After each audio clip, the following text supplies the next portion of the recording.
मेरे प्यारे कृष्ण भक्तों को मेरा प्यार भरा राधे राधे। आज हम श्रीमद् भागवत के तृतीय स्कंद के 6वें अध्याय में प्रवेश करेंगे, जिसमें विराट पुरुष की उत्पत्ति के विषय में बताया गया है। श्री मैत्रेय ऋषि ने कहा, सर्वशक्तिमान भगवान ने जब देखा कि आपस में संगठित न होने के कारण यह मेरी महातत्व आदि शक्तियाँ विश्व रचना कार्य करने में असमर्थ हो रही हैं, तब वे काल शक्ति को स्वीकार करके एक ही साथ महातत्व, अहंकार, पंचभूत, पंचमात्रा और मन सहित 11 इंद्रियां इन 23 तत्वों के समुदाय में प्रविष्ट हो गए। उनमें प्रविष्ट होकर उन्होंने जीवों के सोए हुए अदृष्ट को जागृत किया और परस्पर विलग हुए उस तत्व समूह को अपनी क्रिया शक्ति के द्वारा आपस में मिला दिया। इस प्रकार जब भगवान ने अदृष्टि को कार्यमुख किया, तब उस 23 तत्वों के समूह ने भगवान की प्रेरणा से अपने अंशों के द्वारा आदि पुरुष विराट को उत्पन्न किया। अर्थात जब भगवान के अंश रूप अपने उस शरीर में प्रवेश किया, तब विश्व रचना करने वाले महत्वादि का समुदाय एक दूसरे से मिलकर परिणाम को प्राप्त हुआ। यह तत्वों का परिणाम ही विराट पुरुष है, जिसमें चराचर जगत विद्यमान है। जल के भीतर जो अंड रूप आश्रय स्थान है, उसमें वे हिरण्य में विराट पुरुष संपूर्ण जीवों को साथ लेकर 1000 दिव्य वर्षों तक रहा। वह विश्व रचना करने वाले तत्वों का गर्भ ज्ञान, क्रिया, आत्मशक्ति से संपन्न था। यह विराट पुरुष ही प्रथम जीव होने के कारण समस्त जीवों की आत्मा और जीव रूप होने के कारण परमात्मा का अंश और प्रथम अभिव्यक्ति होने के कारण भगवान आदि का अवतार है। फिर विश्व रचना करने वाले महत्वादि के अधिपति श्री भगवान ने उनकी प्रार्थना को स्मरण कर उनकी वृत्तियों को जगाने के लिए अपने चेतन रूप तेज से उस विराट पुरुष को प्रकाशित किया और उसे जगाया।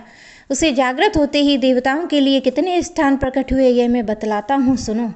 विराट पुरुष के मुख से पहले मुख प्रकट हुआ, उसमें लोकपाल अग्नि अपने अंश वागिंद्री समेत प्रविष्ट हो गया, जिससे जीव ये बोलता है। फिर विराट पुरुष के तालु उत्पन्न हुए, उसमें लोकपाल वरुण अपने अंश रसेंद्री के सहित स्थित हुआ, जिससे जीव रस ग्रहण करता है। इसके पश्चात उस विराट पुरुष के नथुने प्रकट हुए, उसमें 2 अश्विनी कुमार अपने अंश घ्राणेन्द्रियों के सहित प्रविष्ट हुए, जिससे जीव गंध ग्रहण करता है। इसी प्रकार उस विराट पुरुष की देह में आंखें प्रकट हुई, तब उसमें अपने अंश नेतेंद्री के सहित लोकपति सूर्य ने प्रवेश किया, जिससे नेतेंद्री पुरुष को विविध रूपों का ज्ञान होता है। फिर विराट पुरुष के लिंग उत्पन्न हुआ, अपने इस आश्रय से प्रजापति अपने अंश वीर के सहित प्रवेश किया, जिससे जीव आनंद का अनुभव करता है। फिर विराट पुरुष के गुदा प्रकट हुई, उसमें लोकपाल मित्र ने अपने अंश पायु इंद्री सहित प्रवेश किया, जिससे जीव मल त्याग करता है। जब इसके 4 चरण उत्पन्न हुए, तब उनमें अपनी शक्ति गति के सहित लोकेश्वर विष्णु ने प्रवेश किया।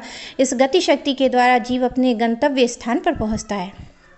फिर इसकी बुद्धि उत्पन्न हुई, अपने इस स्थान में अपने अंश बुद्ध शक्ति के साथ वाक्यपति ब्रह्मा ने प्रवेश किया। इस बुद्ध शक्ति से जीव ज्ञातव्य विषयों को जानता है। फिर इसमें हृदय प्रकट हुआ, उसमें अपने मन सहित चंद्रमा स्थित हुआ। इस मन शक्ति के द्वारा जीव संकल्प विकल्पादि रूप विकारों को प्राप्त होता है। तत्पश्चात विराट पुरुष में अहंकार उत्पन्न हुआ, इससे अपने आश्रय में क्रिया सहित अभिमान रुद्र ने प्रवेश किया। इससे जीव को कर्तव्य को स्वीकार करता है।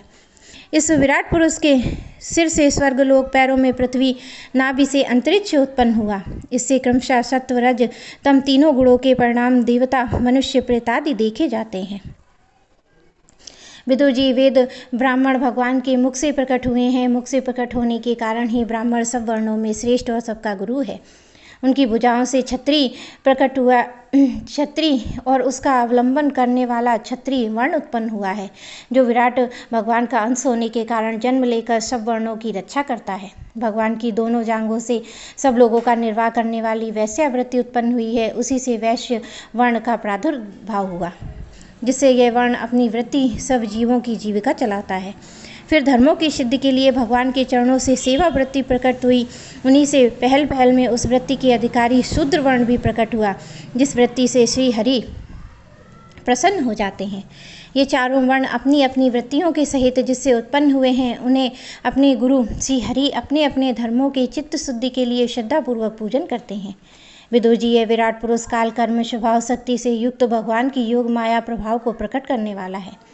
इसके स्वरूप का पूरा पूरा वर्णन करने का कौन साहस कर सकता है। तथापि प्यारे विदुर जी, अन्य व्यवहारिक चर्चाओं से अप्रवृत्त हुई अपनी वाणी को पवित्र करने के लिए जैसी मेरी बुद्धि है, जैसा मैंने गुरुमुख से सुना है, वैसा ही श्री हरि सुयश का वर्णन करता हूँ। महापुरुषों का मत है कि पुण्यलोक शिरोमणि श्री हरि का गुणों का गान करता हुआ मनुष्य की वाणी का विद्वानों के मुख से भगवत कथा मत का पान करना ही उनके कानों का सबसे बड़ा लाभ है।